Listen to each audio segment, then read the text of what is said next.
Assalamualaikum warahmatullahi wabarakatuh. Kami dari kelompok 7 akan mempresentasikan materi tentang audit atas liabilitas jangka panjang. Sebelum melanjutkan ke materi, saya akan memperkenalkan kelompok yang akan presentasi pada malam hari ini. Yang pertama yaitu saya sendiri, Vika Alfidenita, kemudian Safitri Kurnianasari, Yati Jumiati, dan Idatu Nikmah. Selanjutnya saya akan mempresentasikan slide yang pertama.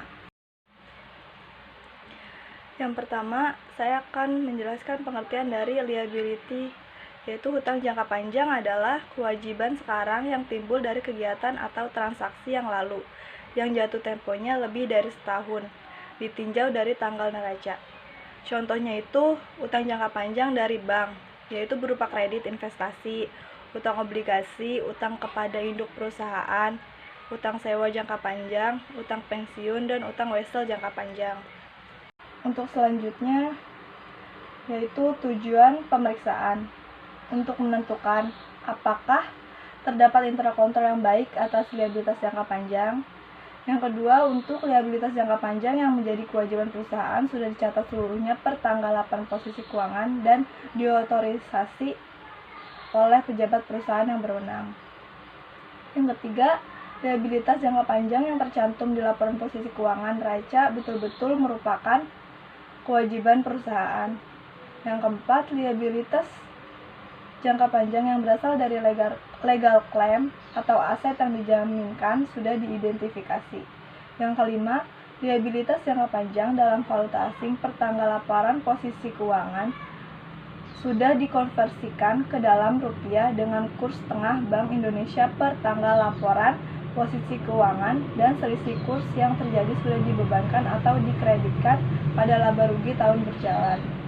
Selanjutnya, macam-macam hutang jangka panjang. Yang pertama, hutang jangka panjang yang ditarik sesuai perjanjian tertulis, yaitu hutang bank dan hutang obligasi. Yang kedua, hutang jangka panjang yang tidak disertai dengan perjanjian tertulis, yaitu contohnya pengkreditan yang ditangguhkan, jaminan dari pelanggan, dan hutang garansi produk. Macam-macam pengujian. Pertama, pengujian substantif. Pengujian substantif adalah prosedur-prosedur yang didesain untuk menguji kesalahan dalam nilai rupiah yang mempengaruhi secara langsung kebenaran dari saldo-saldo laporan keuangan. Kemudian tujuan pengujian substantif. Yang pertama, memperoleh keyakinan tentang keandalan catatan akuntansi yang bersangkutan dengan hutang jangka panjang. Yang kedua, membuktikan bahwa saldo hutang jangka panjang mencerminkan kepentingan kreditur yang ada pada tanggal neraca dan mencerminkan keterjadian transaksi yang berkaitan dengan hutang jangka panjang selama tahun yang diaudit. Yang ketiga, membuktikan kelengkapan transaksi yang dicatat selama tahun yang diaudit dan kelengkapan saldo hutang jangka panjang yang disajikan di neraca. Yang keempat, membuktikan bahwa hutang jangka panjang yang dicantumkan di neraca merupakan klaim kreditur terhadap aktivitas entitas. Yang kelima, membuktikan kewajaran penilaian hutang jangka panjang yang dicantumkan di neraca. Di dalam pengujian substantif, terdapat program yang menunjang pengujian, diantaranya prosedur awal. Prosedur awal ini terdapat gambaran bagan, di mana gambaran tersebut ada neraca, buku besar, jurnal, kemudian kertas kerja tahun lalu, buku pembantu. Dalam bagan tersebut akan dijelaskan bahwa dalam prosedur audit awal, auditor membuktikan keandalan saldo aktiva tetap dengan cara membuktikan apakah aktiva tetap yang dicantumkan di dalam neraca didukung dengan catatan akuntansi yang diselenggarakan dengan mekanisme akuntansi yang dapat dipercaya. Untuk itu, auditor mengusut saldo aktiva tetap yang dicantumkan di neraca ke dalam akun aktiva tetap yang diselenggarakan di dalam buku besar. Membuktikan ketelitian perhitungan saldo akun aktiva tetap di dalam buku besar. Mengusut saldo awal aktiva tetap ke kertas kerja tahun lalu.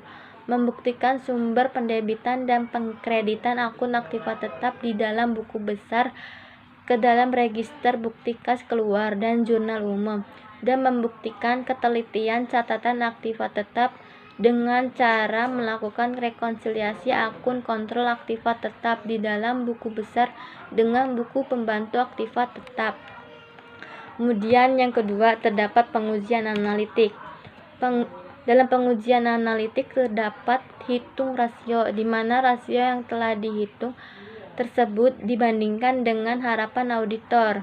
Misalnya, rasio tahun lalu, rata-rata rasio, atau rasio yang dianggarkan. Perbandingan ini dilakukan agar mempermudah dalam pengungkapan. Dalam pengungkapan tersebut terdapat ada beberapa poin, diantaranya yang pertama peristiwa atau transaksi yang tidak biasa, yang kedua perubahan akuntansi, yang ketiga perubahan entitas, kemudian yang keempat fluktuasi acak, dan yang terakhir kelima ada salah saji. Selanjutnya saya akan melanjutkan presentasi dari Fitri. Yang kedua yaitu pengujian terhadap transaksi rinci. Prosedur pengujian terhadap transaksi rinci adalah sebagai berikut.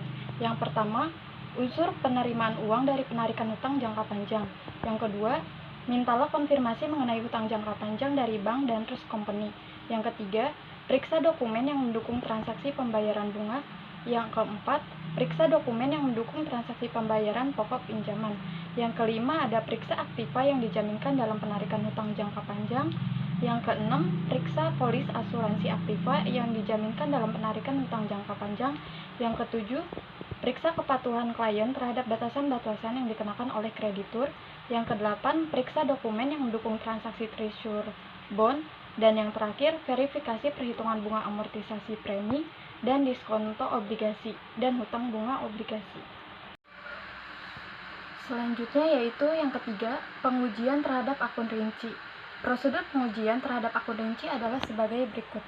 Yang pertama, minta atau buatlah daftar hutang jangka panjang. Yang kedua, minta atau pelajari kopi trust indentur dan surat perjanjian penarikan kredit jangka panjang. Yang ketiga, periksalah kesesuaian penilaian hutang jangka panjang dengan PABU. Yang keempat, hitung kembali amortisasi premi obligasi dan diskonto obligasi.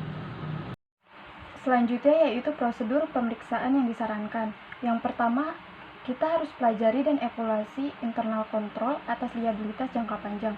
Yang kedua, dapatkan dan periksa ringkasan perubahan liabilitas jangka panjang berikut diskon premium dan bunga selama periode yang diperiksa. Yang ketiga, kirim informasi kepada bank. Yang keempat, minta salinan perjanjian kredit untuk permanent file. Yang kelima, periksa apakah perolehan penambahan bunga dan amortisasi diskon premium dari obligasi.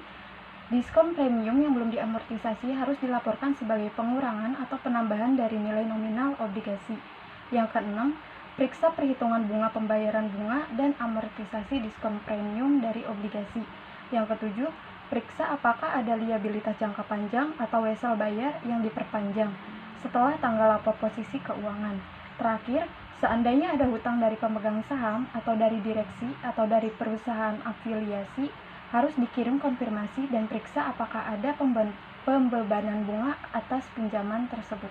Saya, Idatu Nikmah, akan melanjutkan presentasi bagian prosedur pemeriksaan yang disarankan. Yang kesembilan, seandainya ada hutang leasing, periksa apakah ada pencatatannya dan penyajiannya di laporan keuangan sudah sesuai dengan standar akuntansi sewa guna usaha dalam kurung PSAK nomor 30 revisi 2007 tentang sewa. 10. Periksa apakah ada bagian dari liabilitas jangka panjang yang jatuh tempo dalam waktu 1 tahun akan datang. Ke-11, periksa apakah ada liabilitas jangka panjang yang harus dibayar dalam masa 1 tahun akan datang. 12, seandainya ada liabilitas jangka panjang yang harus dibayar kembali dalam mata uang asing, periksa apakah per tanggal laporan posisi keuangan sudah dikonversikan ke dalam rupiah dengan menggunakan kurs tengah Bank Indonesia per tanggal laporan posisi keuangan dan selisih kurs yang terjadi sudah dibebankan atau dikreditkan pada laba rugi tahun berjalan. Ke-13, lakukan penelaahan analitis atau analytic review procedure terhadap liabilitas jangka panjang dan biaya bunganya untuk melihat kemungkinan terjadinya kesalahan dalam pencatatan biaya bunga. Selanjutnya, nomor 14, tarik kesimpulan apakah penyajian liabilitas jangka panjang di laporan posisi keuangan dan catatan atas laporan keuangan dilakukan sesuai dengan standar akuntansi keuangan ETAP atau PSAK atau IFRS. Ke-15, dalam catatan atas laporan keuangan harus dijelaskan yang pertama, nomor dan tanggal perjanjian kredit serta platform kredit. Nomor 2, nama kreditur. Nomor 3, tingkat bunga dan jangka panjang waktu kredit. Nomor 4, mengenai jaminan apakah berupa aset, jaminan pribadi, atau corporate guarantee. Yang kelima, apakah pembayaran bunga dan pembayaran kembali pinjaman dalam rupiah atau mata uang asing. Yang keenam, apakah ada bank default. Bagian terakhir yaitu kesimpulan. Kesimpulannya, audit adalah suatu proses sistematis untuk memperoleh dan menilai bukti-bukti secara objektif yang berkaitan dengan asersi-asersi tentang tindakan-tindakan dan kejadian-kejadian ekonomi untuk menentukan tingkat kesesuaian antar asersi-asersi tersebut. Sedangkan utang jangka panjang adalah kewajiban sekarang yang timbul dari kegiatan atau transaksi masa lalu yang jatuh temponya lebih dari 1 tahun, ditinjau dari tanggal neraca. Contoh kewajiban yang termasuk kelompok jangka panjang adalah utang bank berupa kredit investasi. Untuk pengujian substantif terhadap utang jangka panjang ditujukan untuk memperoleh keyakinan tentang keandalan catatan akuntansi yang bersangkutan dengan saldo akun utang. Sekian presentasi dari kelompok kami, kurang lebihnya mohon maaf. Wassalamualaikum warahmatullahi wabarakatuh. Terima kasih.